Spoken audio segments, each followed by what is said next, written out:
जय हिंद defence aspirants. Welcome to Centurion defence academy. Centurion defence academy के YouTube channel पे मैं रतन कुमार आपका स्वागत करता हूँ। ठीक है, और आई होप आप सभी लोग सुरक्षित होंगे। इस पैंडेमिक के दौर में, लॉकडाउन के दौर में सभी लोग घर पे होंगे, सेफ होंगे और घर पे अपनी पढ़ाई को एंजॉय कर रहे होंगे, जो कि रेयरली होता है, बहुत कम होता है, बट फिर भी आई होप कि आप एंजॉय कर रहे होंगे। अगर आप सीरियस होंगे अपने डेडिकेशन को लेके, अपने लक्ष्य को लेके, अपने गोल को लेके, तो डेफिनेटली आप उसको एंजॉय कर रहे होंगे, अपनी जर्नी को, जो आपको आपके मंजिल तक लेके जाने वाली है। ठीक है, तो उसी मंजिल के एक पार्ट को मैं आज डिस्कस करने आया हूँ। आज मैं सीडीएस बैच के लिए सीडीएस 2021 जो सेकंड एग्जाम है उसका जो टारगेट है, उस टारगेट के रिगार्डिंग मैं मैथमेटिक्स के पेपर का आज पूरा मैं सिलेबस डिस्कशन करने आया हूँ। आपको आज ये बताने आया हूँ कि जो मैथमेटिक्स नाम की गली है, उन गलियों में किन से मिलते हुए जाना है और किन की खबर लेनी है। तो ये सब कुछ आज पूरा डिटेल में जानेंगे और समझेंगे। ठीक है, सेंचुरियन डिफेंस एकेडमी की तरफ से आपको ये वीडियो प्रोवाइड कराई जा रही है, आपकी मदद की जा रही है, ताकि आप समझ पाएं कि आपको किन किन चीजों को कवर करना है मैथमेटिक्स के अंदर।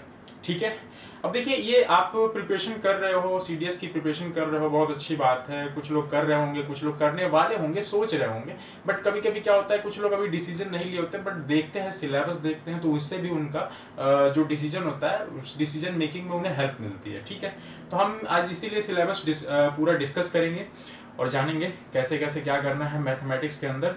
तो जितने भी बच्चे हैं, आप लोग सभी लोग बने रहिए, सब कुछ पूरा हम डिटेल में जानेंगे बिना किसी देरी के और सब कुछ समझेंगे। ओके, चलिए, तो आपकी तैयारी में तो पहली बात की ये चीज जान लेना जरूरी है कि कितने कितने पेपर आते हैं, मतलब कौन कौन से पेपर होते हैं, क्या टाइमिंग्स होती है, वो सब हम चीजें जान लेते हैं, फिर हम आगे एक्सप्लोर करते हैं। तो सबसे पहले हमारा जो टारगेट है वो है क्या, सीडीएस 2 2021। अब इसका एक मैथमेटिक्स का सिलेबस मैं डिस्कस करने वाला हूं। तो ये पार्ट जो है मैथमेटिक्स, ये बहुत इंपॉर्टेंट है, क्योंकि देखिए सीडीएस में होते हैं तीन पेपर होते हैं और तीनों पेपर में एक पार्ट होता है मैथमेटिक्स। ठीक है, और ऐसा बिल्कुल नहीं है कि आप कोई भी दो पार्ट में मजबूत हो, एक पार्ट में कमजोर हो तो काम चल जाएगा। आपको तीनों पार्ट में स्ट्रांग बनना होता है, क्योंकि आपको भी पता है कि वैकेंसी कितनी होती है, कंपटीशन कितना होता है। ठीक है, तो जब ये चीजें आप जानते हैं तो हम उसी का एक पार्ट आज डिस्कस करने वाले हैं, क्या, मैथमेटिक्स का सिलेबस, जो एक पेपर आपका रहेगा। अब इस मैथमेटिक्स के अंदर देखिए, मैं आपको साफ साफ बता दूं, मैथमेटिक्स का आपका जो पेपर होता है 2 घंटे का पेपर होता है टोटल। ओके, 2 घंटे का पेपर होता है, जिसमें पेपर का नाम क्या होता है, एलिमेंट्री मैथमेटिक्स, और उसके कितने क्वेश्चन आते हैं, 100 क्वेश्चन आते हैं आपके पेपर में। ठीक है, एलिमेंट्री मैथमेटिक्स के 100 क्वेश्चन आते हैं, 100 क्वेश्चन आपके एलिमेंट्री मैथमेटिक्स के आते हैं। ठीक है, अब देखिए, हम थोड़ा ये जानने की कोशिश करते हैं कि आपको हर क्वेश्चन को करने के लिए वक्त कितना मिलता है। तो देखिए, 2 घंटे में अगर मैं कैलकुलेशन करूं तो आपको भी पता है कितने होते हैं, 120 मिनट्स होते हैं, 120 मिनट्स होते हैं। 100 क्वेश्चंस आपको करने हैं। अभी 100 क्वेश्चन के लिए आपको 120 मिनट मिला हुआ है। तो अगर मैं पर क्वेश्चन टाइम निकालूं, एक क्वेश्चन का टाइम, तो आप इससे 100 से जब डिवाइड करोगे तो कितना मिलेगा, 1.2 मिनट, 1.2 मिनट्स पर क्वेश्चन। ठीक है, पर क्वेश्चन आपको कितना वक्त मिल रहा है, 1.2 मिनट का। अब 1.2 मिनट को सेकंड में कन्वर्ट कर लीजिए, 1 मिनट में होगा 60 और 0.2 में होगा 12, यानी कि 72 सेकेंड्स। 72 सेकेंड्स में आपको हर एक क्वेश्चन करना होता है। तो क्या वाकई में 72 सेकेंड्स में करना होता है? जी हाँ, बिल्कुल। देखिए, आपको भी पता है 72 सेकंड्स में कुछ क्वेश्चन ऐसे होंगे, अगर आप प्रिपरेशन कर रहे हो, आपने अच्छे से कोचिंग ली है, अच्छे से तैयारी की है, तो कुछ क्वेश्चन ऐसे होंगे जो 72 सेकंड्स के 20% हिस्से में हो जाएंगे, मतलब लगभग आपके 15 सेकंड के अंदर, 14 सेकंड के अंदर, 10 सेकंड के अंदर भी इवन कुछ क्वेश्चन हो जाते हैं। तो इसमें आपने टाइम बचाया। लेकिन कुछ क्वेश्चन वहीं ऐसे भी होते हैं जो 1 मिनट से ज्यादा का वक्त लेते हैं, जिनको सॉल्व करना होता है। तो ये ऑन एन एवरेज मिला के आपका सेकंड आता है कितना, 72 सेकंड्स की। कुछ क्वेश्चन ने ज्यादा समय लिया, कुछ क्वेश्चन ने कम समय लिया, तो हम सब मिला के हम मानते हैं ऑन एन एवरेज हमारा कितना आना चाहिए, 72 सेकंड्स। बट फिर भी मैं, अगर मेरी आप पॉइंट ऑफ व्यू पूछो तो मैं यही कहूंगा कि आपकी तैयारी तब तक इनकम्प्लीट है जब तक आप हर एक क्वेश्चन को 72 सेकंड्स तक में करने की कोशिश नहीं करते हो। और जिस दिन आपके अंदर ये चीज आ गई कि हर एक क्वेश्चन आप 72 सेकंड्स के अंदर कर ले रहे हो, समझ लीजिए आपकी तैयारी पूरी हो चुकी है और आप मास्टर हो चुके हैं अपने मैथमेटिक्स में। इस पेपर की तरफ से तो मैं आपको बिल्कुल निश्चिंत हो जाने की सलाह दे दूंगा। ठीक है, तो चलिए हम आगे बढ़ते हैं 72 सेकंड्स के हिसाब से। अब हम आगे बढ़ते हैं, हम जानने की कोशिश करते हैं क्या क्या है। तो पूरी जो आपकी मैथमेटिक्स का पेपर है वो 6 पार्ट में बटा हुआ है। 6 पार्ट की अगर मैं बात करूं तो सबसे पहला आता है अर्थमेटिक, सेकंड होगा एल्जेब्रा, थर्ड होगा ज्योमेट्री, फोर्थ होगा मेंसुरेशंस, और फिफ्थ होगा trigonometry, and sixth is statistics. ठीक है, हिंदी मीडियम वाले बच्चों को भी कोई दिक्कत ना हो तो मैं साथ ही साथ हिंदी भी समझाता चलूंगा सबकी, ताकि कोई प्रॉब्लम ना हो। ठीक है, सबसे पहला पार्ट जो आता है अर्थमेटिक, अंकगणित। अंकगणित में हम समझते हैं, इस अंकगणित को देखिए पूरे 3 पार्ट्स में डिवाइड किया गया।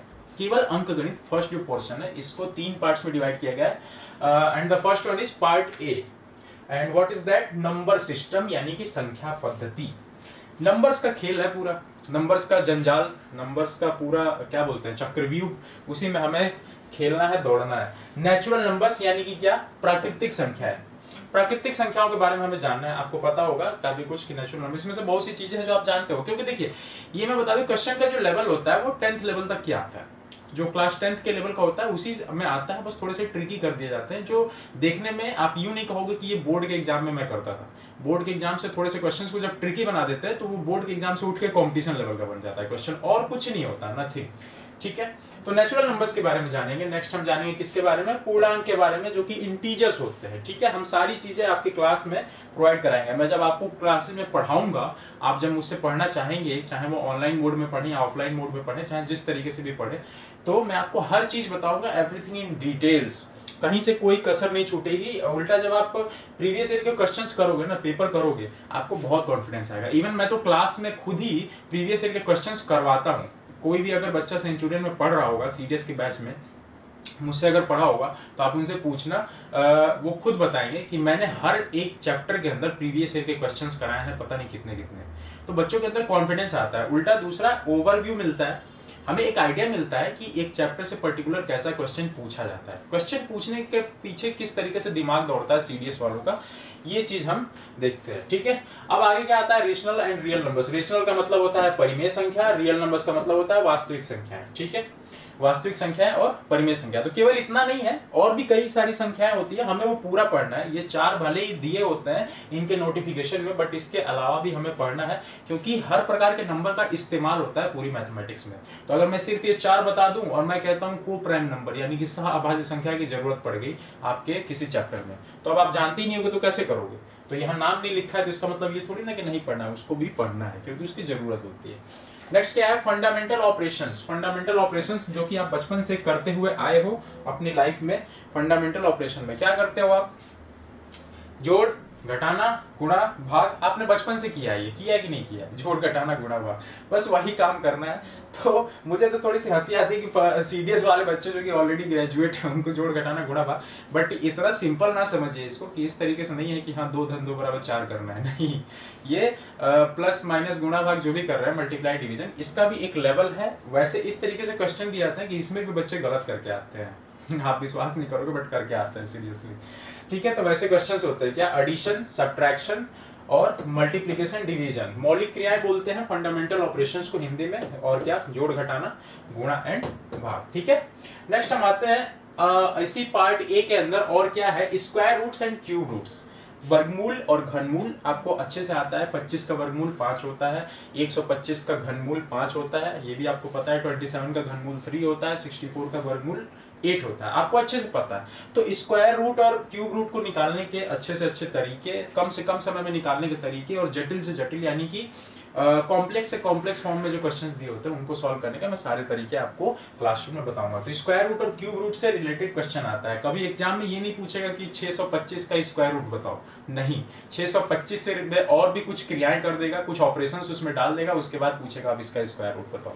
ठीक है, रूट के जो फॉर्म में क्वेश्चंस होते हैं इर्रेशनल फॉर्म में होते हैं, अपरिमेय रूप में, तो उस रूप के भी क्वेश्चंस का क्या आता है? स्क्वायर रूट और क्यूब रूट। तो नाम देखने में भले ही बहुत हल्के हैं लेकिन क्वेश्चन इनके लेवल अच्छे होते हैं। ठीक है, तो square root and cube root यानी वर्गमूल और घनमूल।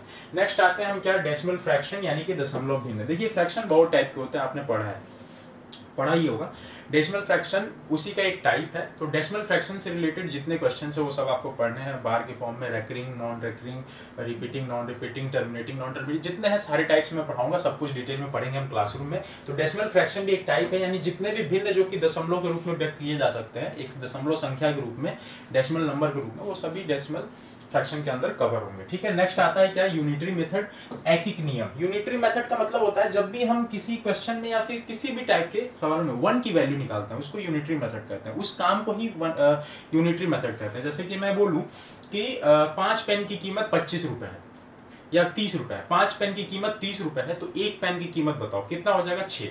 तो 5 की वैल्यू दी हुई थी, 5 पेन की वैल्यू दी थी कितनी, 30 रुपए, और हमने एक पेन की कीमत निकाला 6 रुपए, तो हमने एक का कैलकुलेट किया ना। तो जब भी 1 की वैल्यू हम कैलकुलेट करते हैं तो इसी को बोलते हैं यूनिटरी मेथड। ठीक है, समझ जाओगे आप। तो ये है यूनिटरी मेथड, और ये एक ऐसा मेथड है जिसका इस्तेमाल पूरे मैथ्स में बहुत होगा। अगर कॉम्पिटिटिव एग्जाम की आप तैयारी कर रहे हैं, जो कि कर रहे हैं वास्तव में सीडीएस की, तो इसमें यूनिटरी मेथड बहुत काम आता है। इवन इस यूनिटरी मेथड के दम पे मैं आपको लगभग 5 से 7 चैप्टर्स में पूरा निपटा सकता हूँ बिना एक भी फॉर्मूला याद किए, ऐसा है। और वो भी विद इन टाइम 72 सेकंड्स के अंदर क्वेश्चंस होंगे, आपकी स्पीड अगर तेज हो तो। ठीक है, तो ये भी ट्रिक है, तरीके हैं, मैं सब कुछ आपको क्लासरूम में बताऊंगा, डोंट वरी अबाउट दिस। ठीक है, नेक्स्ट हम आते हैं, अब देखिए पार्ट ए के बाद से पार्ट बी डिवाइड किया गया है अर्थमेटिक को ही। ठीक है, पार्ट बी में देखिए क्या है, एलिमेंट्री नंबर थ्योरी, प्राथमिक संख्या सिद्धांत हिंदी में बोलते हैं। ठीक है, कभी कभी कुछ चीजों की हिंदी आपको थोड़ी टफ लगेगी, बट डोंट वरी, जो हिंदी मीडियम के बच्चे हैं उनको कोई दिक्कत ना हो, उसके लिए हमने पूरा ध्यान रखा है। ठीक है, एलिमेंट्री नंबर थ्योरी, प्राथमिक संख्या सिद्धांत, इसके अंदर हम पढ़ते हैं क्या, डिवीजन एल्गोरिदम, विभाजन का नियम। ठीक है, विभाजन का जो प्रमेय होता है, जो भागफल, भाजक, भाज्य और शेषफल, यानी कि क्या, कोशिएंट, डिवाइजर, डिविडेंड और रिमाइंडर, इसके बीच में जो रिलेशन होता है, उस रिलेशन पे किस तरीके से क्वेश्चंस बनते हैं, सक्सेसिव डिवीजन होता है, ये सब भी इसके अंदर आ जाता है। ठीक है, नेक्स्ट क्या है, प्राइम एंड कंपोजिट नंबर्स। अब देखिए ये भी नंबर सिस्टम का ही पार्ट है, टाइप ऑफ नंबर्स का ही, prime and composite numbers. Prime का मतलब होता है अभाज्य संख्याएं, और कंपोजिट का मतलब क्या होता है, यौगिक संख्याएं, अभाज्य और यौगिक संख्याएं। ठीक है, तो इसके बारे में भी हमें पढ़ना है, और इससे रिलेटेड भी क्वेश्चंस करने हैं। प्राइम नंबर्स का काफी इस्तेमाल होता है, बहुत सारे चैप्टर्स में अंतर होगा, तो हम इसको भी पढ़ेंगे। फिर आता है test of divisibility by 2, 3, 4, 5, 9 and 11। अब देखिए केवल इतना ही नहीं पढ़ना है, इसमें तो केवल 2, 2, 4, 2, 6 ही दिए हुए हैं, तो सिर्फ 6 के नहीं पढ़ना है, मैं आपको 2 से लेके पूरे 12 तक का पढ़ाऊंगा। एंड उसके अलावा मैं आपको ऐसा तरीका बताऊंगा जिससे आप किसी भी दुनिया के किसी भी नंबर की डिविजिबिलिटी पता कर सकते हो, बता सकते हो। ठीक है, क्योंकि देखिए भले ही सिर्फ इतना दे रखा है, लेकिन जब एग्जाम आता है तो एग्जाम में पूछ देता है, सीडीएस के एग्जाम में पूछा हुआ है, इवन 33 की डिविजिबिलिटी से क्वेश्चन आया है, 225 की डिविजिबिलिटी से क्वेश्चन आया, तो अलग अलग नंबर की डिविजिबिलिटी आती है, तो कहां उतना कोई याद करेगा। तो हम आपको ऐसा तरीका बताएंगे जिससे आप किसी भी नंबर की डिविजिबिलिटी आसानी से तुरंत निकाल सकते हो, और 2 से 12 तो बेसिक है, उसी के दम पे सारी चीजें कैलकुलेट होने लगती हैं। ठीक है, तो ये हम पूरा बताएंगे। फिर आगे क्या आता है, मल्टीपल्स एंड फैक्टर्स, क्या, गुणज और गुणनखंड। मल्टीपल्स एंड फैक्टर, मल्टीपल्स आपको पता है एक एलसीएम होता है, लीस्ट कॉमन मल्टीपल, तो मल्टीपल के बाद ही हम एलसीएम पढ़ते हैं, पहले मल्टीपल जानेंगे तभी तो एलसीएम जानेंगे। फिर क्या होता है, फैक्टर्स यानी कि गुणनखंड, तो फिर यहाँ से फिर आगे बनता है एक एचसीएफ यानी कि हाईएस्ट कॉमन फैक्टर। आपको पता है बचपन से एलसीएम और एचसीएफ आप निकालते आए हो, तो इसमें कोई बहुत नई चीज नहीं है। तो मल्टीपल्स एंड फैक्टर कि किसी चीज को क्या गुणनखंड होंगे, कितने गुणनखंड होंगे, और किसी चीज के कितने मल्टीपल्स हो सकते हैं, तो इनके बारे में हमें पूरे डिटेल्स में पढ़ना है। ठीक है, नेक्स्ट आता है फैक्टराइजेशन थ्योरम, गुणनखंड प्रमेय। किसी संख्या का हम फैक्टराइजेशन करते हैं तो उसके क्या मेथड होते हैं, किस तरीके से फैक्टराइजेशन किया जाता है, किन किन बातों का ध्यान रखा जाता है, इन सब चीजों को हमें पढ़ना है किसके अंदर, फैक्टराइजेशन थ्योरम के अंदर। फिर आता है एचसीएफ एंड एलसीएम। अभी थोड़ी देर पहले जो मैंने मल्टीपल्स और फैक्टर्स का जिक्र किया था, अगर मल्टीपल्स और फैक्टर्स आपने पढ़ लिया, उसको समझ लिया आपने अच्छे से, तो फिर एचसीएफ एलसीएम तो बहुत आसान है। और एचसीएफ एलसीएम थोड़ा इंपॉर्टेंट चैप्टर भी है, क्योंकि इससे 2 से 3 क्वेश्चन, कभी-कभी 4 क्वेश्चन भी आ जाते हैं। ठीक है, कुछ अलजेब्रिक फॉर्म में, कुछ अर्थमेटिकल फॉर्म में, बट आते हैं, तो इसको हमें पढ़ना है, अच्छे से पढ़ना है, इसके केसेस भी पढ़ना है, रिमाइंडर थ्योरम को इंक्लूड करते हुए। ठीक है, नेक्स्ट क्या आता है, यूक्लिडियन एल्गोरिदम। इसको यूक्लिडियन या फिर यूक्लिडीन भी पढ़ते हैं। ठीक है, एल्गोरिदम, यूक्लिडियन एक साइंटिस्ट थे, उनके नाम पे ये एल्गोरिदम बना हुआ है। इस एल्गोरिदम से हम एचसीएफ निकालने का काम करते हैं। ठीक है, हाईएस्ट कॉमन फैक्टर निकालने का। लेकिन देखिए ये मेथड हो चुका है पुराना, अब इससे एडवांस मेथड्स आ गए हैं, like division method. Division method जो होता है एचसीएफ में आप करते हो, वो बिल्कुल यूक्लिडियन एल्गोरिदम की ही वही होता है, सेम वही चीज होता है। मैं क्लासरूम में आप आओगे तो मैं आपको बताऊंगा किस तरीके से सेम होता है। तो ये समझ लो एक तरीके से यही होगा कि अगर आज मैं आपको बैलगाड़ी बैलगाड़ी दे दूं चलने के लिए तो उससे थोड़ी नहीं चलोगे, बाइक से ही चलोगे, रिक्शे से चलोगे, इवन बैलगाड़ी से ज्यादा प्रेफरेंस आप रिक्शे को दोगे। तो वही है कि जमाना आज कार और बाइक्स का आ गया है और ये बैलगाड़ी चल रही है, तो बस अब है साइंटिस्ट है, इनकी मेहनत थी, तो इनको थोड़ी सी रिस्पेक्ट देनी बनती है, तो इसलिए पढ़ना है बस, और कुछ नहीं है। ठीक है, लॉगरिथम, इससे सिर्फ एक ही क्वेश्चन भी आया है यूक्लिडियन से, आज तक सिर्फ एक ही क्वेश्चन आया है, वो भी थ्योरेटिकल आया है, बाकी आगे कुछ नहीं पूछता। ठीक है, नेक्स्ट क्या है लॉगरिथम। लॉगरिथम यानी लघुगणक, लॉग हम निकालने का काम करते हैं, बचपन से आपने किया हुआ है। लॉग बेस अगर 10 हो तो, या फिर इसके जो एप्लीकेशंस होंगे क्वेश्चंस के अंदर, वो हम करना सीखेंगे इसके अंदर। ठीक है, तो लॉगरिथम का जो चैप्टर है वो भी आ जाता है। नेक्स्ट हमारा क्या है, पार्ट सी, अर्थमेटिक के ही अंदर अब आपको जानना है पार्ट सी। तो मैंने अभी थोड़ी देर पहले बताया था कि 3 पार्ट्स में डिवाइड किया गया अर्थमेटिक को, तो अभी मिसलेनियस हो गया। तो अभी तक हमने नंबर सिस्टम को देखा और नंबर्स का पूरा जंजाल था जो चक्रव्यूह था, अब हम उस चक्रव्यूह से निकल चुके हैं और कहां पहुंच चुके हैं, पार्ट सी में आ चुके हैं। ठीक है, अब यहाँ पे क्या है, अर्थमेटिक के ही अलग अलग टॉपिक्स हैं, जिनका टॉपिक्स का नाम क्या है, फर्स्ट टाइम एंड डिस्टेंस, यानी समय और दूरी। टाइम एंड डिस्टेंस से रिलेटेड हमें क्वेश्चंस करने हैं। ठीक है, टाइम एंड डिस्टेंस से रिलेटेड हमें क्वेश्चंस करने हैं। टाइम एंड डिस्टेंस में क्या होगा, जैसे कि आपका एवरेज स्पीड से रिलेटेड क्वेश्चंस आ सकते हैं, रिलेटिव स्पीड से रिलेटेड क्वेश्चंस आ सकते हैं, और डिस्टेंस निकालना हो, टाइम निकालना हो।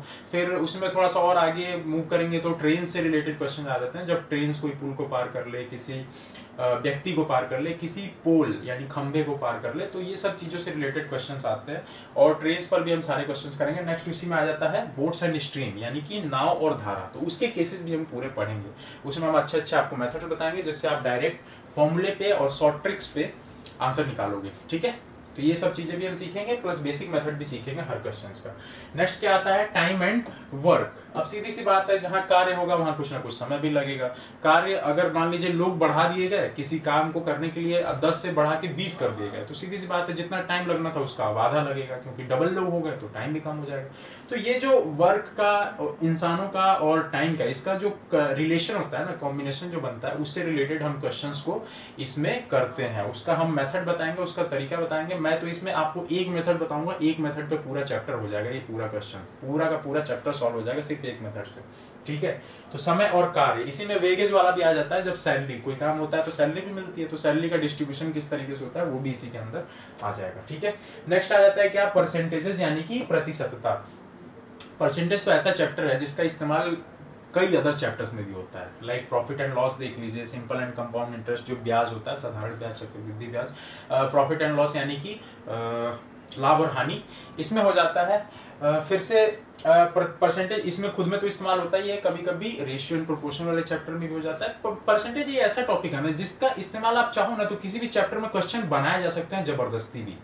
ठीक है, तो ये एक ऐसा चैप्टर है जो काफी इंपॉर्टेंट है। तो परसेंटेज के हम केसेस को पढ़ेंगे और उसको सॉल्व करेंगे, इसमें भी डिफरेंट टाइप के क्वेश्चंस आते हैं। Simple and compound interest next है हमारा, जो क्या होता है, साधारण और चक्रवृद्धि ब्याज। बैंक में जाते हैं, बैंक का अलग इंटरेस्ट होता है, कोई आपके घर में बहुत से लोग ऐसे होंगे जो लोन भर रहे होंगे, ईएमआई भर रहे होंगे, तो ब्याज आता है, इंटरेस्ट आता है, तो किस तरीके से ईएमआई बनती है, ईएमआई इंस्टॉलमेंट्स, और किसी से अगर आपने पैसे लिए उधार तो उसको किस रेट पे ब्याज पे चुकाया, बैंक में क्या रेट, तो ये सब चीजों पे जो रेट होता है ना, सिंपल इंटरेस्ट, कंपाउंड इंटरेस्ट, साधारण ब्याज, चक्रवृद्धि ब्याज, दोनों अलग अलग होता है। चक्रवृद्धि ब्याज मतलब ब्याज के ऊपर ब्याज लगता जाता है, साधारण ब्याज में सिर्फ एक मूलधन होता है, प्रिंसिपल, उसी पे हमारा ब्याज लगता है। तो ये सब चीजों को हमें पढ़ना है और इसके क्वेश्चंस को। ठीक है, नेक्स्ट है हमारा क्या, प्रॉफिट एंड लॉस, लाभ और हानि।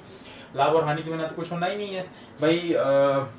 हर कोई के घर में बिजनेस होगा, या कमा रहे होंगे, खा रहे होंगे, तो कहीं ना कहीं प्रॉफिट तो देख ही रहे होंगे। आपने 10 रुपए की कोई सामान खरीदा, 15 रुपए में बेच दिया, तो 5 रुपए तो प्रॉफिट कमाए ही ना। तो प्रॉफिट बिना तो कुछ नहीं होना है। ठीक है, तो प्रॉफिट एंड लॉस हम जानेंगे कि कब आपकी हानि हो रही है, कब प्रॉफिट हो रहा है, कैसे कैसे केसेस में क्या हो रहा है, हम इसके पूरे क्वेश्चंस को करेंगे। ठीक है, तो आ जाता है ये लाभ और हानि। अब नेक्स्ट हमारा क्या आ जाता है, ratio and proportion. Ratio and proportion, इसका मतलब क्या, अनुपात और समानुपात। अनुपात और समानुपात, रेशियो एंड प्रोपोर्शन जानना बहुत जरूरी है। रेशियोज पूछते हैं, जैसे कि A ratio B, B ratio C दिया हो, या सी रेशियो ए भी दिया हो, पूछ दे A ratio B ratio C, ऐसे पूछ दे क्वेश्चंस। तो नंबर्स के बीच में रेशियो निकालना हो गया, कभी कभी आर्टिकल्स के बीच में भी रेशियो निकालना हो जाता है, इनकम एक्सपेंडिचर या आपका कंजम्पशन, इन सब चीजों के बीच में भी रेशियो निकालना हो जाता है। तो डिफरेंट टाइप ऑफ क्वेश्चंस इसके अंदर देखने को मिलते हैं, रेशियो एंड प्रोपोर्शन यानी अनुपात और समानुपात के अंदर। नेक्स्ट आ जाता है वेरिएशन। वेरिएशन यानी कि विचरण, हिंदी में बोलते हैं। ठीक है, ये क्या है आपका, वेरिएशन यानी कि विचरण। अब इसमें देखिए प्रोपोर्शनैलिटी होती है किसी चीज की, जैसे कि अगर मैं बोलूँ x is proportional to root y, proportional to root y, तो फिर किस तरीके से एक की वैल्यू चेंज करने पे दूसरे में क्या वेरिएशन आएगा। किसी एक वेरिएबल को हम चेंज करेंगे तो दूसरे वेरिएबल में क्या चेंज आएगा, उसका जो रिलेशन होता है वही हम वेरिएशन के अंदर पढ़ते हैं। ठीक है, तो ये चैप्टर को भी हम कवर करेंगे। नेक्स्ट हमारा क्या आ जाता है, एल्जेब्रा। अब देखिए फर्स्ट पार्ट हमने अर्थमेटिक को कवर किया। अर्थमेटिक 3 पार्ट्स में डिवाइड था, A B and C, we have covered that. अब नेक्स्ट आ जाता है क्या हमारा एल्जेब्रा। एल्जेब्रा में देखिए एल्जेब्रा बीजगणित, इसमें हम सबसे पहले क्या पढ़ेंगे, basic operations. Basic operations algebraic क्रियाएं जो होती हैं, जैसे कि x + 2 = 4, तो x इज व्हाट 2, आराम से। तो इस तरीके के बेसिक ऑपरेशंस होते हैं जो बहुत छोटे छोटे, जो एल्जेब्रा जब शुरू होती है तो जिन चीजों को हम करते हैं ना, उन्हीं सब चीजों को हमें पढ़ना है बेसिक ऑपरेशंस के अंदर। ठीक है, नेक्स्ट क्या आता है, सिंपल फैक्टर्स, साधारण गुणनखंड। भाई जैसे अर्थमेटिक में नंबर्स होते हैं और उनके अर्थमेटिकल फैक्टर्स होते हैं, ठीक है, उनके फैक्टर्स होते हैं वो भी अर्थमेटिक फॉर्म में, तो एल्जेब्रिक भी तो इक्वेशंस होते हैं, एल्जेब्रिक भी एक्सप्रेशंस होते हैं, उनके भी तो फैक्टर्स होंगे, लेकिन वो किस फॉर्म में होंगे, एल्जेब्रिक फॉर्म में। तो हमें इसके अंदर भी फैक्टर्स पढ़ने हैं एल्जेब्रिक फॉर्म वाले। ठीक है, नेक्स्ट आ जाता है क्या, रिमाइंडर थ्योरम। रिमाइंडर थ्योरम देखिए अर्थमेटिक में भी होता है, बट वहां पे अर्थमेटिक वाला करते हैं और यहाँ पे हो जाएगा एल्जेब्रिक वाला। मतलब वहां पे अंकों में सारी चीजें होती हैं, यहाँ पे क्या होगा, वेरिएबल्स में होगा, चर राशियों में होगा। ठीक है, सब कुछ रिमाइंडर थ्योरम शेषफल प्रमेय पढ़ेंगे। फिर नेक्स्ट आ जाता है एचसीएफ एंड एलसीएम, ये भी अर्थमेटिक में चैप्टर था, ये आपका अलजेब्रा में भी होगा। देखिए मैथमेटिक्स अर्थमेटिक में क्या हो जाता है, केवल अंक ही अंक होते हैं, और वही अलजेब्रा में आपके केवल चर राशियां यानी कि वेरिएबल्स ही वेरिएबल्स होते हैं। काम वहां भी वही करते हैं, काम यहाँ भी यही करते हैं। ठीक है, और उस तरीके से हम सवालों को सॉल्व करते हैं। तो लॉसा और मसा यानी कि एचसीएफ और एलसीएम, ये थोड़ा उल्टा लिख दिया है, सॉरी अबाउट दैट। एचसीएफ का मतलब मसा होता है, एलसीएम का मतलब लॉसा होता है। ठीक है, ये ध्यान रहे।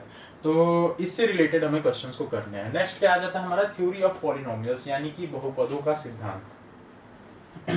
भाई चर राशियां हैं तो बहुपद अलग अलग तरीके के बनाए जा सकते हैं, डिग्रीज अलग अलग हो सकती हैं, तो उनका सिद्धांत क्या होता है, किस तरीके से उसको सॉल्व करते हैं, ये सब चीजें हमें पढ़नी है किसके अंदर, थ्योरी ऑफ पॉलिनोमियल्स के अंदर। ओके, चलिए नेक्स्ट हम बढ़ते हैं। नेक्स्ट हमारा टॉपिक क्या है, अलजेब्रा के अंदर ये देखिए और क्या क्या है, सॉल्यूशंस ऑफ क्वाड्रेटिक इक्वेशंस, द्विघात समीकरणों का। द्विघात समीकरण वो समीकरण जिसकी डिग्री क्या होती है, 2 होती है। तो उसको सॉल्व करने का हम तरीका इसमें सीखेंगे, क्या, सॉल्यूशंस ऑफ क्वाड्रेटिक इक्वेशंस के अंदर।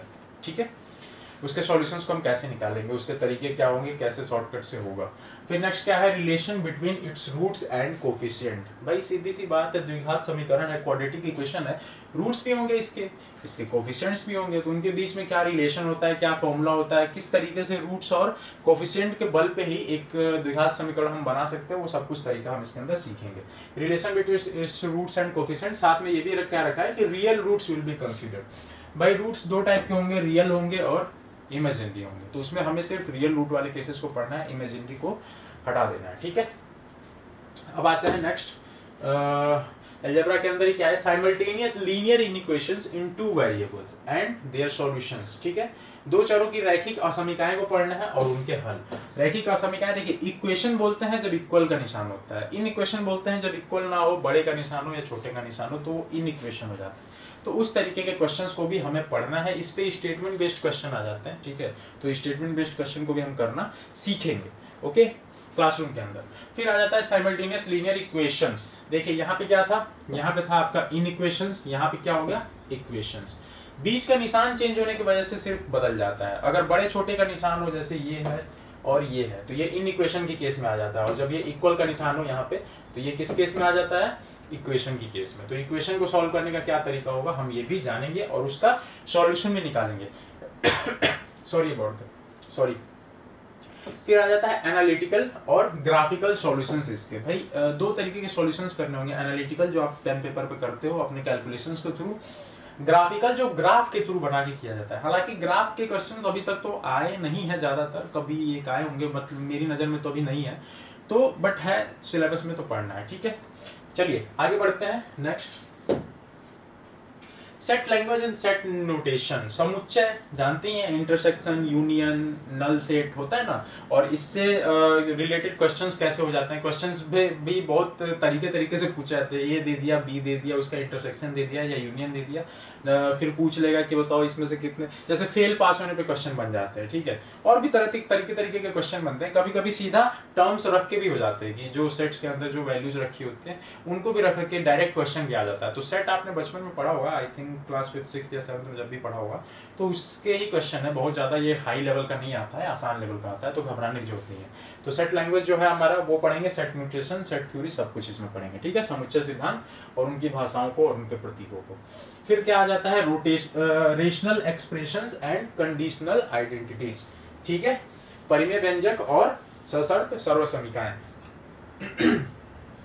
रेशनल एक्सप्रेशंस होते हैं जो अलजेब्रा के अंदर कुछ एक्सप्रेशंस होते हैं ऐसे जो कि फिक्स होते हैं, ठीक है, कुछ ऐसे एक्सप्रेशंस होते हैं, मैं आपको जब बताऊंगा तो ऐसी ट्रिक बताऊंगा ना कि एक एक्सप्रेशन आपको पता चला तो दूसरी एक्सप्रेशन का वैल्यू तुरंत या तो देख के बता दोगे या एक लाइन में कैलकुलेशन करके बता दोगे, ठीक है। तो वही सर्वसमीकाएं कुछ होती हैं, कंडीशनल आइडेंटिटीज जो होनी ही होनी है, कि जैसे अगर मान लो यही बात हो गई कि बादल अगर काले हो गए और बहुत घनघोर गरज रहे हैं, तो मान लो कि बारिश होनी है, एक तरीके से फिक्स होता है कि बारिश होनी है। अब इसको मत कोई ले लेना दिल पे कि सर ये कैसे हो सकता है, कभी नहीं भी होती है, मान के चलो कि हाँ होनी है। तो उसी तरीके से होता है कि एक कंडीशन होती है तो उसके आधार पे हम दूसरे वैल्यूज को निकाल लेते हैं, समझ गए।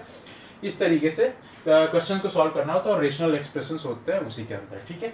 लॉज ऑफ इंडिसेस और लॉज ऑफ सर्ट्स भी होता है। इंडिसेस यानी कि घातांक होते हैं, जैसे कि x+1 की पावर 2 लिख दिया, तो ये किस फॉर्म में लिखा हुआ है, आपका घातांकों की फॉर्म में यानी इंडिसेस की फॉर्म में लिखा हुआ है। ऐसे ही अगर सर्ट्स हो जाए यानी रूट के अंदर दे दे x+1 लिख दे रूट के अंदर, तो वो क्या होगा, सर्ट हो जाएगा, जिसकी ऑर्डर क्या होगी 2।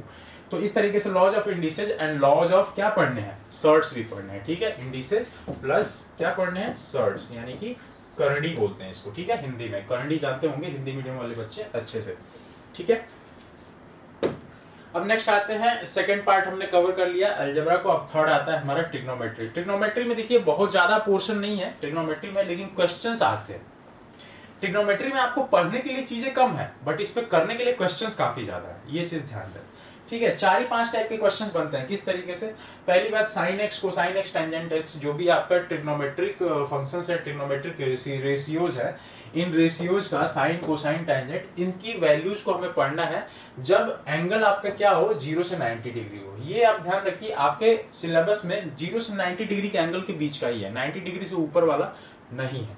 तो 0 से 90 के बीच में साइन एक्स, कोसाइन एक्स, ठीक है, साइन एक्स, कोसाइन एक्स और टेंजेंट एक्स, इसकी वैल्यूज हम कैसे फाइंड करेंगे, इसका तरीका क्या होगा, जब बीच में कोई भी एंगल दिया हो तो हम उसकी आइडेंटिटीज को पढ़ेंगे और उससे रिलेटेड हम क्वेश्चंस को सॉल्व करेंगे, ठीक है।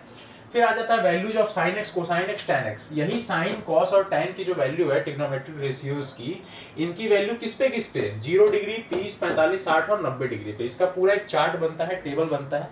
उस टेबल को काफी बच्चे क्या होता है वो याद नहीं रख पाते हैं, उनको कंफ्यूजन होता है, कुछ वैल्यूज याद रखने में दिक्कत होती है।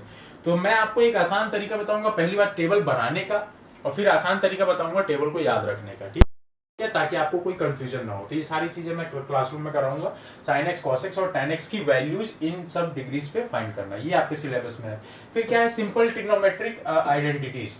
सिंपल ट्रिग्नोमेट्रिक आइडेंटिटीज है मतलब कि त्रिकोणमितीय जो कुछ सर्वसमीकाएं होती हैं जिनका हम इस्तेमाल करते हैं सवालों को सॉल्व करने में। जैसे कि आपको भी पता है sine square theta plus cos square theta is equal to 1, ये हमेशा होता है, चाहे दुनिया इधर की उधर हो जाए, थीटा कुछ भी रखो, ये हमेशा 1 होता है। तो these are called conditional identities. इसी प्रकार की और भी कई सारे सर्वसमीकाएं होती हैं जिनका इस्तेमाल हम सवालों को सॉल्व करने में करेंगे जल्दी से जल्दी। और मैं ट्रिक्स भी बताऊंगा। देखो ट्रिग्नोमेट्री के अंदर भी ऐसी ऐसी ट्रिक्स है ना, आप बिलीव नहीं करोगे, जैसे क्वेश्चन 1-1 मिनट के अंदर होते हैं, आपको पेन भी उठाने की जरूरत नहीं है, सब बताऊंगा, घबराने की जरूरत नहीं, ठीक है। यूज ऑफ क्या, ट्रिग्नोमेट्रिक टेबल्स, त्रिकोणमितीय सारणी का प्रयोग। अब जैसे ये 0 से लेकर 90 तक की आपकी एक टेबल बन गया, उसका प्रयोग करना हो गया। और भी कुछ होते हैं, उस तरीके से आपको यूज करना मैं बताऊंगा कि ट्रिग्नोमेट्रिक जो टेबल्स होते हैं उसका कैसे आप यूज कर सकते हैं, ओके। नेक्स्ट आ जाता है simple cases of height and distance. Height and distance, ऊंचाई और दूरी, भाई जहां ट्रायंगल बनेगा, जब भी राइट एंगल ट्रायंगल बनता है तो आप उसमें ऊंचाई और दूरी का कॉन्सेप्ट लगा सकते हो। प्रैक्टिकल प्रॉब्लम्स होते हैं, लाइक एक पोल है खड़ा है यहाँ पे, तो एक पोल मान लीजिए मैं कहता हूँ कि 10 मीटर लंबा है, 10 मीटर नहीं 8 मीटर लंबा है, 5 मीटर लंबा है। अब मैं उसको यहाँ से देख रहा हूँ, यहाँ से एंगल इतना बन रहा है, तो बताइए दूरी क्या होगी। इससे रिलेटेड क्वेश्चन आपने आराम से किए होंगे। हवाई जहाज उड़ रहा है तो उसकी क्या किस तरीके से वैल्यूज निकालना, कोड निकालना, उन्नयन कोड, अवनमन कोड, ये सब होता है ना, वो है चीज। ठीक है, तो ये आ जाता है किसमें, simple cases of height and distance के अंदर। फिर हम आते हैं अगले टॉपिक पे, जो फोर्थ पार्ट है हमारा, क्या है, ज्योमेट्री। ट्रिग्नोमेट्री को हमने कवर किया, अलजेब्रा कवर किया, अर्थमेटिक कवर किया। नेक्स्ट आता है हमारा क्या, ज्योमेट्री, यानी कि ज्यामिति। ज्यामिति, अब देखिए इसमें क्या करना है, लाइंस एंड एंगल्स पढ़ना है। लाइंस, जितनी रेखाएं होती हैं, डिफरेंट डिफरेंट पॉइंट्स को मिलाकर लाइन बनता है, और उसके एंगल्स, ठीक है, लाइंस और एंगल्स, उसकी प्रॉपर्टीज पढ़नी है। लाइंस और एंगल्स क्या होते हैं ये हमें जानना है, ठीक है। कोण क्या होते हैं, प्लेन एंड प्लेन फिगर्स। कई सारे लाइन को अगर जोड़ दें और एक क्लोज फिगर बना दे तो एक प्लेन बनेगा, सीधी सी बात, ठीक है, एक प्लेन बनेगा। और उससे फिर अलग अलग डिफरेंट टाइप के जब प्लेन्स बनते हैं तो डिफरेंट डिफरेंट प्लेन्स को डिफरेंट डिफरेंट नाम दिया जाता है, अलग अलग। जैसे अगर ऐसा एक प्लेन बन जाए तो इसको हम क्या बोलते हैं, क्या बोलते हैं, त्रिकोण, सॉरी त्रिभुज। क्या बोलते हैं, त्रिभुज, यानी कि क्या, ट्रायंगल। तो इस प्रकार से अलग अलग डिफरेंट डिफरेंट फिगर्स होते हैं, प्लेन फिगर्स, वो हमें पढ़ना है, ठीक है, और उसके बारे में जानना है। हम पहचानेंगे तभी तो जानेंगे उसको, पहले पहचानेंगे फिर जानेंगे, फिर उसको पढ़ेंगे, उसके बाद से उस पर क्वेश्चन सॉल्व करेंगे। तो ये प्लेन एंड प्लेन फिगर्स पढ़ना। फिर है theorems on properties of angles at a point. किसी पॉइंट पे डिफरेंट डिफरेंट टाइप के एंगल्स बनते हैं, तो उन एंगल्स की प्रॉपर्टीज क्या होती हैं और उसके क्या रूल्स होते हैं, कैसे एंगल्स को हम डिफाइन करते हैं, कब बराबर होते हैं कब नहीं बराबर होते हैं, इन सब केसेस को हम किस में पढ़ेंगे, theorems on properties of angles में, ठीक है, एट अ पॉइंट। फिर आ जाता है पैरेलल लाइन। पैरेलल लाइन यानी कि क्या, समांतर रेखाएं। अब समांतर रेखाएं हैं तो समांतर रेखाओं के कई सारे कायदे कानून होते हैं, तो उन कायदे कानून को जानेंगे और उन कायदे कानून का इस्तेमाल करेंगे इनको तोड़ने फोड़ने में, ठीक है, यानी कि इनको सॉल्व करने में। तो पैरेलल लाइंस का इस्तेमाल करना है समांतर रेखाओं का, उसके बारे में पूरा डिटेल में पढ़ना है। पैरेलल लाइंस की कंडीशन क्या होती है, उनमें कौन कौन से एंगल्स बनते हैं, फिर जब ट्रांसवर्सल लाइंस के साथ में कट किया जाता है तो उसके बाद से उनकी प्रॉपर्टीज क्या होती है, सब कुछ डिटेल में पढ़ना है। ओके, नेक्स्ट आ जाता है क्या, sides and angles of a triangle. अब भाई ट्रायंगल है तो उसके साइड्स होंगे, तो साइड्स के आधार पे बहुत अलग अलग टाइप के ट्रायंगल्स होते हैं। फिर एंगल्स के भी टाइप आधार पे बहुत सारे, on the basis of angles triangles को डिवाइड किया गया, अलग अलग नामकरण किया गया है, तो उन सबको पढ़ना है डिटेल में और उनकी प्रॉपर्टीज को भी पढ़ना है, ठीक है। अगला आ जाता है क्या, कॉन्ग्रुएंसी ऑफ ट्रायंगल्स, यानी कि त्रिभुजों के सर्वांग समता। त्रिभुजों की सर्वांग समता, कॉन्ग्रुएंसी का क्वेश्चन आपने सॉल्व किए होंगे 9th क्लास में, जब आप होगे तो आपने पढ़ा होगा कि दो ट्रायंगल, ठीक है, कॉन्ग्रुएंट कब होते हैं, बिल्कुल एक जैसे देखने में लगेंगे, एक जैसे देखने में, हाइट डिस्टेंस साइड सब कुछ बराबर होगा उनका, उनको हम क्या बोलते हैं, कॉन्ग्रुएंट ट्रायंगल्स बोलते हैं। और वही जब आ जाता है क्या, सिमिलर ट्रायंगल्स, ये जब आपने 10th क्लास में पढ़ा होगा, समरूप त्रिभुज, समरूपता, त्रिभुजों की समरूपता, सिमिलरिटी ऑफ ट्रायंगल्स। तो सिमिलरिटी ऑफ ट्रायंगल्स में आपने क्या पढ़ा, साइड्स का रेशियो सेम होता है, मतलब कि यहाँ पे ट्रायंगल देखने में एक जैसे लगेंगे लेकिन साइज अलग अलग हो सकता है उनका, ठीक है, तो वो सिमिलरिटी में आ जाता है। बट कॉन्ग्रुएंसी में साइज भी सेम होता है, देखने में भी सेम होते हैं, एकदम जुड़वा डिट्टो 100% सेम। ओके, सिमिलरिटी में 100% सेम नहीं होते, बिल्कुल उनका जो आकार होगा वो सेम होगा, बट उनका साइज अलग अलग हो सकता है, कोई बड़ा कोई छोटा हो सकता है, ठीक है, तो ये सिमिलरिटी के अंदर आ जाता है। ओके, फिर हम नेक्स्ट पढ़ेंगे, इसकी प्रॉपर्टीज को पढ़ेंगे और इस पे क्वेश्चन सॉल्व करना मैं आपको सिखाऊंगा जल्दी से जल्दी करने का, ठीक है। नेक्स्ट हमारा क्या आ जाता है, ज्योमेट्री के अंदर ही properties of angles, sides and diagonals of क्या क्या, पैरेललोग्राम यानी कि समांतर चतुर्भुज, फिर आ जाता है रेक्टेंगल यानी कि आयत, और फिर आ जाता है क्या, स्क्वायर यानी कि क्या, वर्ग। पहले समांतर चतुर्भुज, फिर आयत, फिर वर्ग, पैरेललोग्राम, रेक्टेंगल एंड स्क्वायर। इनके एंगल्स, भाई सीधी सी बात है, आकृति है तो इसमें एंगल्स भी बनेंगे, इनके साइड्स भी होंगे और इनके डायगोनल्स भी होंगे, तो इनकी प्रॉपर्टीज पढ़ेंगे, क्योंकि जब तक प्रॉपर्टीज नहीं पढ़ेंगे तब तक इनके क्वेश्चंस को हम सॉल्व कैसे करेंगे। प्रॉपर्टीज पढ़ेंगे तो उन प्रॉपर्टीज का इस्तेमाल हम करते हैं क्वेश्चन को आसान बना के सॉल्व करने में, ठीक है, तो इन चीजों को हमें पढ़ना है, मतलब एक तरीके से आपको चतुर्भुज में पढ़ना है। तो चतुर्भुज में आपके पास ये 3 केसेस दिए हुए हैं। अगला क्या है, circles and its properties including tangents and normals. भाई सर्कल होता है, वृत्त होता है, वृत्त पे स्पर्श रेखा भी बनती है टेंजेंट्स, और नॉर्मल्स भी बनते हैं अभिलंब, ठीक है। तो उस सर्कल के से जितने रिलेटेड केसेज हैं वो सब हम पूरा पढ़ेंगे, और साथ में सर्कल्स पे जब एक स्पर्श रेखा पड़ती है या अभिलंब पड़ता है तो उसमें क्या क्या चेंजेस आते हैं और वहां से कौन कौन सी और नई नई थ्योरी पैदा हो जाती है, वो सब भी हम इसके अंदर पढ़ेंगे सर्कल्स के अंदर। ठीक है, सर्कल्स में आपका ये पार्ट है। फिर क्या आ जाता है, concurrence of medians, the concurrence of medians and altitudes, माध्यिकाएं और ऊंचाइयों का संगम। एक बिंदु पे जब सारी माध्यिकाएं मिलती हैं क्या बनता है, एक बिंदु पे जब सारी माध्यिकाएं मिलती हैं तो क्या बनता है, केंद्रक यानी कि सेंट्रॉइड।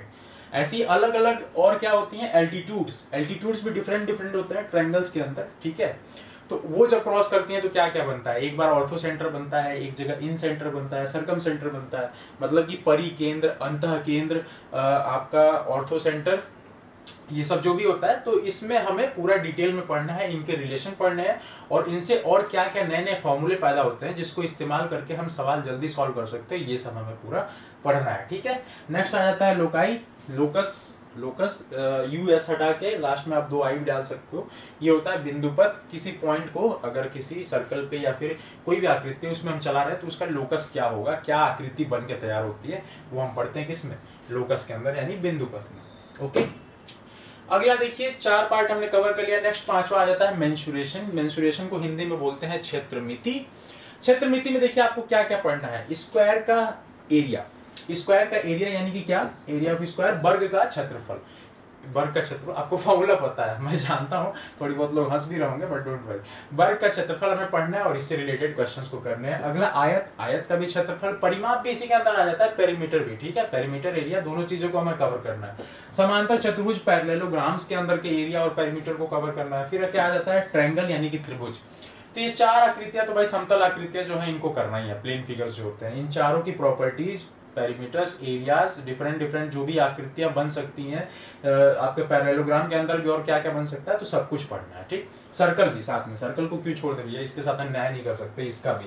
ठीक है, नेक्स्ट क्या आता है, area of figures which can be split up into figures, उन आकृतियों का क्षेत्रफल जिनको इनमें विभाजित किया जा सके। जैसे डिफरेंट डिफरेंट आकृतियां हैं, आप यूं समझ लो कि कैसे कहते हैं, एक मान लीजिए बड़ा सा पेपर है और पेपर में हमने बीच में एक सर्कल काट दिया, बीच में एक सर्कल काट दिया।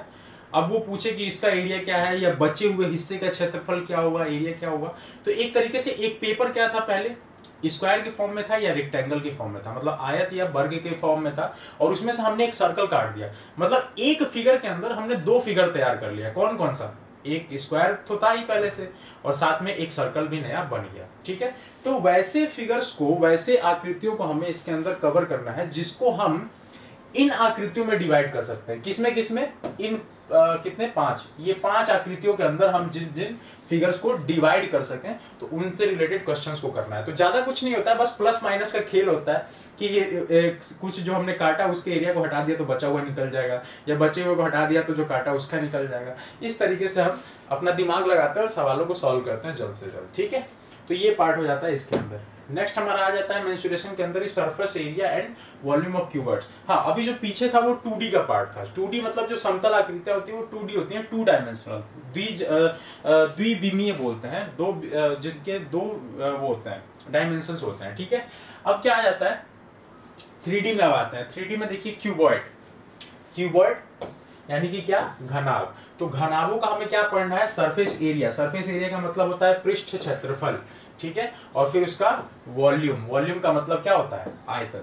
तो घनाभ, अब घनाभ के अंदर एक और केस घन का भी आ जाता है। ठीक है, cube, cube is also a cuboid, you know that, cube is also a cuboid, क्योंकि क्यूबॉइड के सारे रूल्स को वो फॉलो करता है, इसीलिए क्यूब भी एक क्यूबॉइड है। तो घनाभों का पृष्ठ क्षेत्रफल और आयतन पढ़ना है, घन का भी पढ़ना है। उसके बाद आ जाता है क्या, लेटरल सरफेस, पार्श्व पृष्ठ एरिया। ठीक है, लेटरल सरफेस एरिया, आप इसको ये क्या बोलते हैं, जो साइड साइड में होता है। कभी भी जैसे एक बेलन है, एक बॉटल मान लो, बॉटल है तो बॉटल के साइड में जो भी एरिया पूरा है साइड से, वो बोलते हैं क्या, लेटरल सरफेस एरिया। तो इससे रिलेटेड हमें क्वेश्चंस को करने हैं और इसके अलग अलग फॉर्मूलाज होंगे। जितने डिफरेंट टाइप के शेप्स होंगे 3D में, उतने टाइप के क्या बनेंगे, फॉर्मूलाज बन जाएंगे लेटरल सरफेस के। तो अलग अलग जितने 3D फिगर्स आपके अंदर है उनको हम कवर करेंगे इसके अंदर। फिर क्या आ जाता है, volume of right circular cones and cylinders. ठीक है, कोन्स एंड सिलेंडर्स, इन दोनों को हमें क्या पढ़ना है, वॉल्यूम।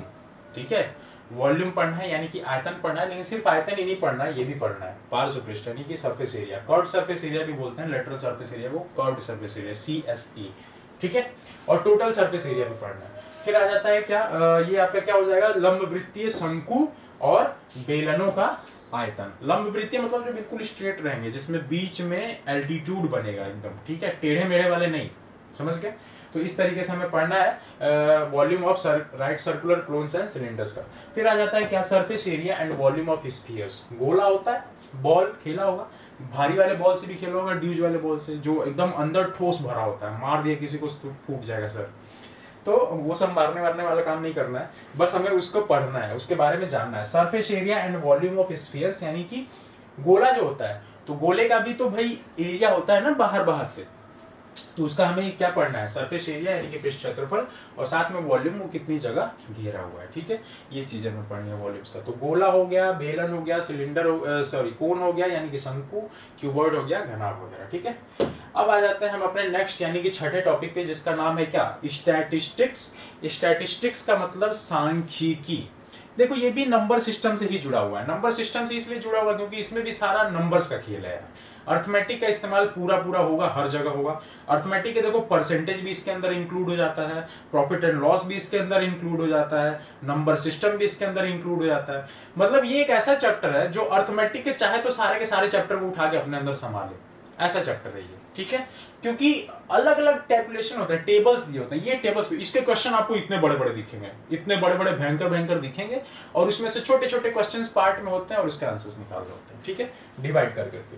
तो देखिए क्या है, collection and tabulation of statistical data. जो स्टैटिस्टिकल दिया होगा डाटा, एक तरीके से ये समझ लीजिए कि जैसे मान लीजिए कोई शहर है, एक साल बाद, जैसे आज 2021 चल रहा है, तो 2021 में वहां की जनसंख्या 50,000 है, फिर बढ़ के अगले साल यानी 2022 में हो गई 60,000, फिर 70,000, फिर 80,000, एक एक साल ऐसे बढ़ता जा रहा है। तो एक आपको 5-10 साल का फिगर दे दिया, पूरा डाटा दे दिया, तो वो क्या सब कहलाता है, स्टैटिस्टिकल डाटा उसको बोलते हैं। तो उसको कलेक्ट करना, उसको एनालाइज करना, उसको टेबल की फॉर्म में बनाना, ये सब हमें इसके अंदर पढ़ना है कलेक्शन एंड टेबुलेशन में, ठीक है। क्योंकि जब तक उसको आप एनालाइज नहीं करोगे, कलेक्ट करके उसको टेबल के फॉर्म में कन्वर्ट नहीं करोगे, तब तक आपकी वो चीजें आसान नहीं दिखेंगी, सब कॉम्प्लेक्स फॉर्म में दिखेगा, बार बार हर चीज को पढ़ना पड़ेगा दोबारा दोबारा दोबारा। तो टेबल के फॉर्म में हमें जो डाटा जरूरत होती है किसी क्वेश्चन को करने में, हम सीधा उस पर फोकस करते हैं, ठीक है। तो ये आ जाता है collection and tabulation of statistical data में, ठीक है। संग्रह और सारणीकरण किसका, सांख्यिकी आंकड़ों का। फिर क्या आ जाता है, ग्राफिकल रिप्रेजेंटेशन। अलग अलग टाइप के ग्राफिकल उसके रिप्रेजेंटेशन होते हैं। भाई जब आपके पास एक टेबल बाकायदे दे दी गई, तो आप उसका ग्राफ तो कभी भी बना सकते हो, क्योंकि एक ग्राफ बनाने के लिए भी हमें डाटा चाहिए। तो डेटा जब आपको स्टैटिस्टिकल दे दी गई, तो ग्राफ बनाना तो बहुत आसान काम है। अब वो ग्राफ किस तरीके से बना सकते हैं, अलग अलग बहुत सारे हैं। कौन कौन से हैं, बार चार्ट्स हो गए, पाई चार्ट्स हो गए, और हिस्टोग्राम्स हो गए। हिस्टोग्राम्स को बोलते हैं आयत चित्र, बार चार्ट्स को बोलते हैं दंड आरेख, और पाई चार्ट्स को बोलते हैं पाई चार्ट। पाई चार्ट जैसे ये गोला होता है, इसमें डिफरेंट टाइप की चीजें डिवाइड कर दी गई, ठीक है। ये ऐसे डिवाइड कर दिया गया, ये इधर ये डिवाइड कर दिया गया, तो अलग अलग एंगल्स बनता है। तो एंगल्स का हिस्सा कितना होता है, मतलब हर एंगल पे कितना पार्ट कवर हो रहा है, उसके आधार पे पाई चार्ट बनता है। इसको सर्कुलर चार्ट के भी नाम से जानते हैं, ठीक है। बार चार्ट इस तरीके से बना होता है, ये जैसे है, तो इस तरीके से ऊपर ऊपर इस तरीके से बना होता है, ठीक है, ऐसे ऐसे ये सब बार चार्ट होते हैं, ठीक है। इस तरीके से बार चार्ट। तो ये पाई चार्ट, बार चार्ट, वैसे ही हिस्टोग्राम्स यानी कि आयत चित्र भी होता है। ये भी एक टाइप ऑफ क्या है, ग्राफिकल रिप्रेजेंटेशन है ऑफ स्टैटिस्टिकल डाटास का, ठीक। फिर क्या, फ्रीक्वेंसी, पॉलीगन्स, बारंबारता, बहुभुज। बारंबारता, बहुभुज, अलग अलग टाइप के बहुभुज जैसी आकृतियां बनेंगी जब आप ग्राफिकल रिप्रेजेंटेशन करोगे। तो उसमें बारंबारता मतलब कि फ्रीक्वेंसी हमें निकालनी होती है, ठीक है। तो उसको हम किस तरीके से सॉल्व करेंगे, हम ये इसके अंदर सीखेंगे। ग्राफिकल रिप्रेजेंटेशन, सॉरी क्या है, फ्रीक्वेंसी पॉलीगन्स में यानी कि बारंबारता बहुभुज में। ग्राफिकल रिप्रेजेंटेशन तो मैंने आपको बता ही दिया, ग्राफीय निरूपण। अब आ जाता है measures of central tendency. Measures of central tendency. अब देखो जब ये सब चीज हमने बना दिया, तो केवल इतने पे थोड़ी ना छोड़ेंगे, इसके बाद भी कुछ चीजें पैदा हो जाती है, मीन, मीडियन, मोड, ये सब पैदा हो जाता है। सेंट्रल टेंडेंसी जिसमें सेंटर की तरफ वैल्यूज बहुत फोकस्ड होती हैं, फोकस जाता है सेंटर की तरफ ही हमेशा, ठीक है। तो वो अलग अलग कुछ चीजें पैदा हो जाती है, तो उनको हमें इसमें पढ़ना है और उसका मापन करना है, ठीक है, केंद्रीय प्रवृत्ति की माप, ठीक है। तो ये चीजें आ जाती हैं बच्चों। ये आपका पूरा सिलेबस था सीडीएस का, जो कि 2 घंटे के पेपर के अंदर सब कुछ इसको इंक्लूड करके और आपको दे दिया जाता है, इसके अंदर से क्वेश्चंस निकाल के। अब इन्हीं का अलग अलग वेटेज होता है, कुछ से ज्यादा आते हैं, कुछ से कम आ जाते हैं, लेकिन फिर भी आप इसको मान के चलो कि लगभग 15 से 16 17 क्वेश्चंस हर सेक्शन से डिवाइड होता है। 6 सेक्शंस आपने पढ़े तो 6 सेक्शंस को अगर 100 क्वेश्चंस में भी मैं डिवाइड कर लूं तो लगभग 16 से 17 क्वेश्चन आ जाते हैं, ठीक है। और यही आता भी है, यही रेशियो भी होता है, हर चैप्टर से 16-17 क्वेश्चन, किसी से 15, किसी से थोड़ा बढ़ाएगा तो किसी से थोड़ा घटाएगा, यही करेगा, ठीक है। लेकिन 15 से 20 क्वेश्चन मान के चलिए कि सब में से आते हैं, किसी से कम किसी से ज्यादा, समझ गए।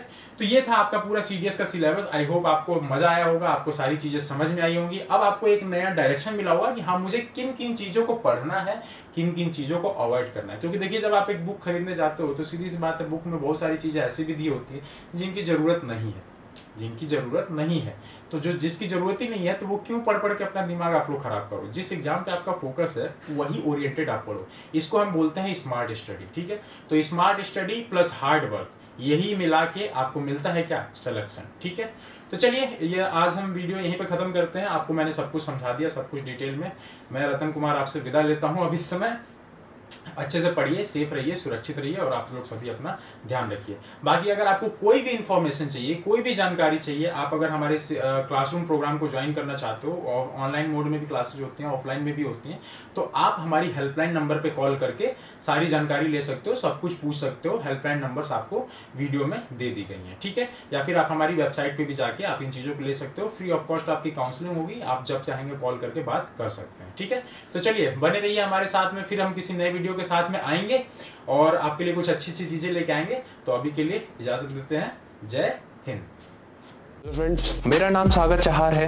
मेरा नाम आयुष शुक्ला है। मेरा नाम रवि प्रकाश यादव है। My name is Vikrant Sahu. As you all know, I got recommendation from FSB Gandhinagar. हाल ही में मैंने इलाहाबाद के 11 SSB बोर्ड से इंडियन आर्मी में रिकमेंडेशन प्राप्त की है। I got recommended for NDA 145 course And I got recommended From 11 SSB Allahabad. I got recommended in Navy 10+2 BTech entry।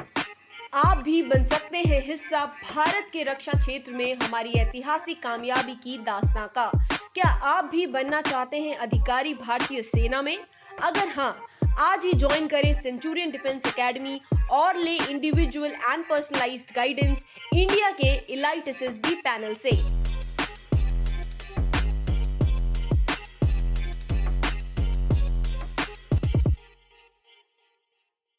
अगर आपने सेंचुरियन डिफेंस एकेडमी के YouTube चैनल को सब्सक्राइब नहीं किया है तो अभी सब्सक्राइब करें और बेल आइकन दबाएं ताकि लेटेस्ट नोटिफिकेशंस आपके पास सबसे पहले पहुंचे।